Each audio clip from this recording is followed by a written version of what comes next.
Hello, कैसे हैं आप लोग। और मेरे ख्याल से आपने तो अब तक डीप सीक के बारे में सुन ही रखा होगा, क्योंकि ये बहुत ज़्यादा ट्रेंडिंग में है और उसके अलावा इसने यूएसए की मार्केट में काफ़ी तहलका मचा रखा है। So what is DeepSeek R1? Performance on par with open AI 01 model. Fully open source model है ये एंड MIT लाइसेंस्ड। आप इसको chat.deepseek.com पे जाके चेकआउट कर सकते हो एंड गिटहब पे इनके वेट्स मिल जाएंगे लोकली अपने पीसी में डाउनलोड करने के लिए।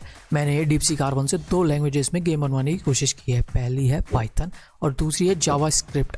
मैंने यहाँ इसे वेब पे भी चला के देखा तो इसमें मुझे कुछ प्रॉब्लम्स आई और दूसरे प्रॉम्प्ट में ये इसने ठीक कर दी, इसके बारे में आगे वीडियो में देखने को मिलेगा। अगर आपको गिटहब से लोकली डाउनलोड नहीं करना है तो आप यहाँ परप्लेक्सिटी से भी यूज कर सकते हो for reasoning with R1, but this is only for paid users. उसके अलावा ग्रॉक क्लाउड से भी यूज कर सकते हो, लेकिन यहाँ पे आपको लामा का 70 बिट डिस्टिल मॉडल मिलेगा। डीप सीक ने कुछ और भी डिस्टिल और लामा मॉडल्स निकाले हैं जो आपको यहाँ LM स्टूडियो में लोकली अपने पीसी में यूज करने को मिल जाएगा। मेरी माने तो आप LM स्टूडियो से ही यूज़ कीजिए, द बेस्ट ऑप्शन। इसे कैसे डाउनलोड कर सकते हैं, मॉडल अपलोड कैसे कर सकते हैं, उसका मैंने ट्यूटोरियल बनाया हुआ है, डिस्क्रिप्शन में लिंक है, वहाँ से जाके ज़रूर देखिएगा। Now let's see the benchmarks. इसमें DeepSeek R1 open AI ओवन मॉडल से AIME 2024 मैथ 500 और SWE बेंच इसमें सबसे आगे है और बाकी बेंच मार्क्स में लगभग उसके बराबर है। तो सोचो एक $20 या उससे भी प्रीमियम में $200 वाले प्लान लेने के बाद आपको ऐसा ओपन सोर्स मॉडल मिले जो उसी के टक्कर का हो, तो क्या आप शॉक नहीं होंगे? ऐसा ही हुआ है यूएसए के साथ इस मॉडल के लॉन्च के बाद। और तो और इसकी API प्राइसिंग भी काफ़ी कम है, ऑलमोस्ट 95%। तो जो कॉर्पोरेट कंपनीज हैं इसका यूज़ करना चाहती है उनके लिए बेटर ऑप्शन है। आई एम नॉट सेइंग कि वो यही करेंगे, बट आई थिंक कि this is the better option. So this is deep seek. और प्रॉम्प्ट डालने से पहले बस डीप थिंक R1 इसको ऑन कर लीजिएगा, यही है latest model. Now first test, create a Tetris game in Python. इसे ये कोड जनरेट करने में 432 सेकेंड्स लगे और उस बीच इसने जो स्टेप बाय स्टेप सोचा है कि कैसे बनाया जाए उसकी झलक आपको यहाँ मिल जाएगी। This is too long and I think कि GPT-4 ओमिनी या O1 भी सेम इसी तरह की थिंकिंग होती होगी, बस वो हमारे सामने एकदम तराशे हुए रिजल्ट्स पेश करते हैं। फाइनली इस कोड को आप पाइए में चला सकते हैं, जो कि मैं अनफॉर्चुनेटली नहीं दिखा पाया, बट एक और क्रिएटर है मैथ्यू बर्मन, इन्होंने अपने वीडियो में शो किया है और भी कई तरह के प्रॉम्प्ट डाल के उन्होंने इस मॉडल को चेक किया है। So if you are interested do check out his videos. उसके बाद इससे जावास्क्रिप्ट में बनवाया है, यहाँ पे इसने कम टाइम लिया और इस गेम को मैं यहाँ लाइव ही प्ले कर सकता हूँ, बट जैसे ही मैं ये गेम खेलूँगा तो आप देख सकते हैं कि डाउन बटन दबाने पर नीचे तेज़ी से जा रहा है, लेफ्ट या राइट दबाने से सही काम कर रहा है, बट ऊपर वाली एरो की को दबाने पे ये रोटेट होना चाहिए, जो कि नहीं हो रहा है। तो इससे इसकी कमी को दूर करवाते हैं। चलो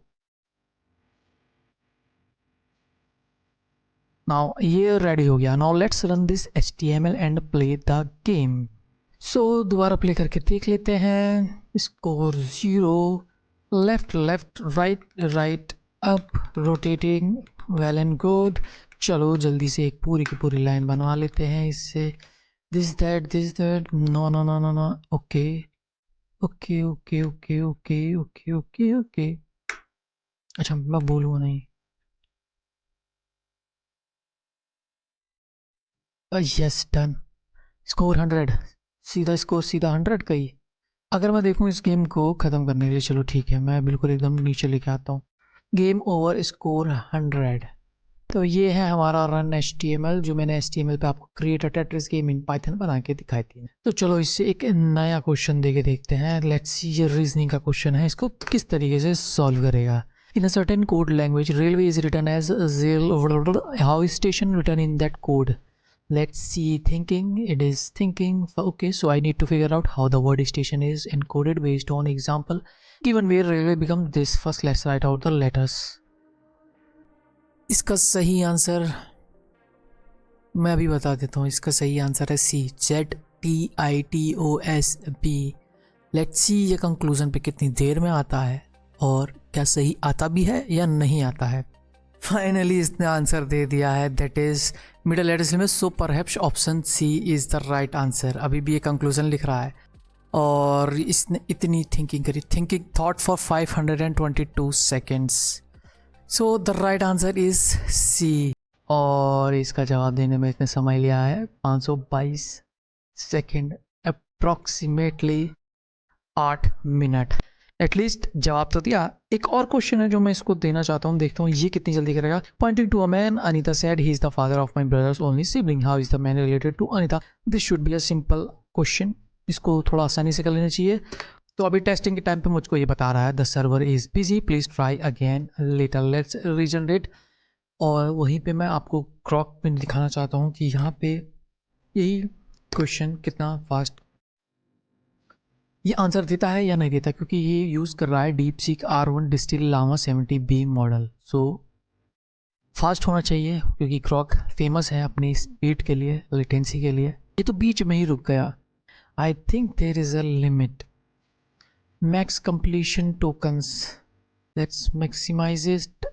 मेरे ख्याल से इसके लिए ज़्यादा चाहिए, इसी वजह से दोबारा से मैं डाल के देखता हूँ सेम क्वेश्चन उसी प्रॉम्प्ट के नीचे, देखता हूँ क्या देता है ये।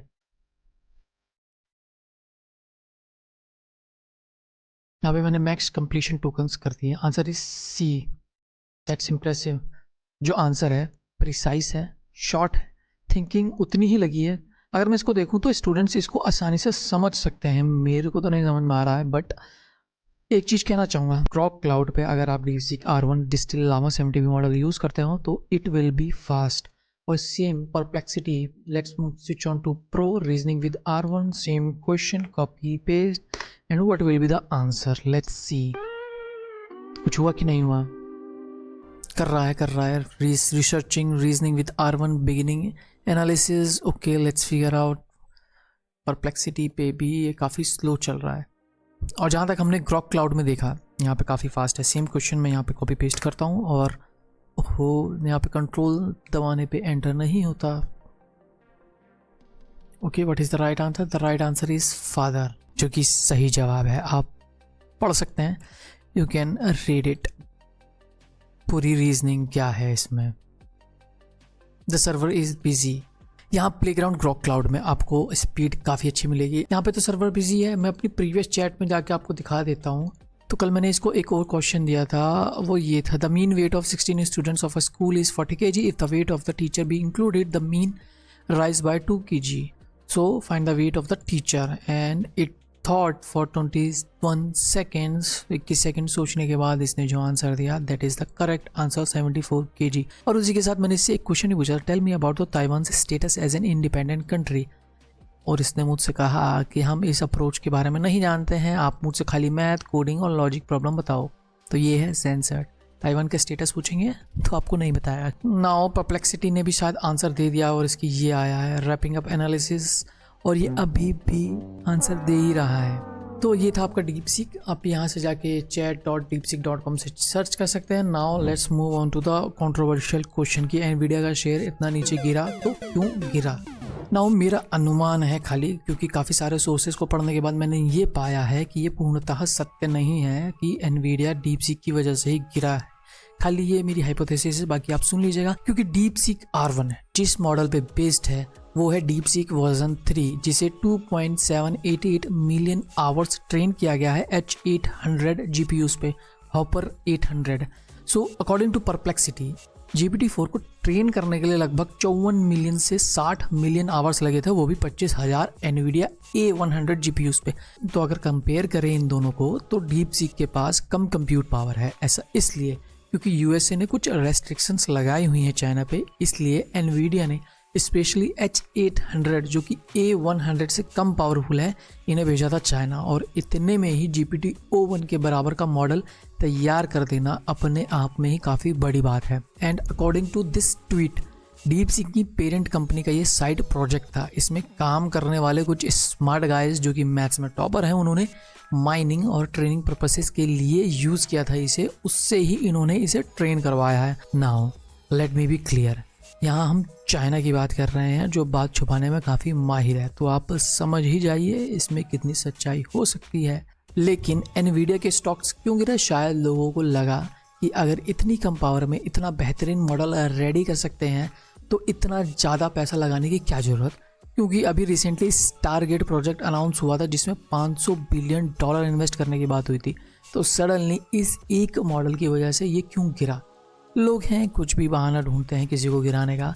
उसी पे सत्या नडेला ने ट्वीट किया था Jevons paradox strikes again as AI gets more efficient and accessible we will see its use skyrocket turning it into a commodity we just can't get enough of. Now what is Jevons paradox?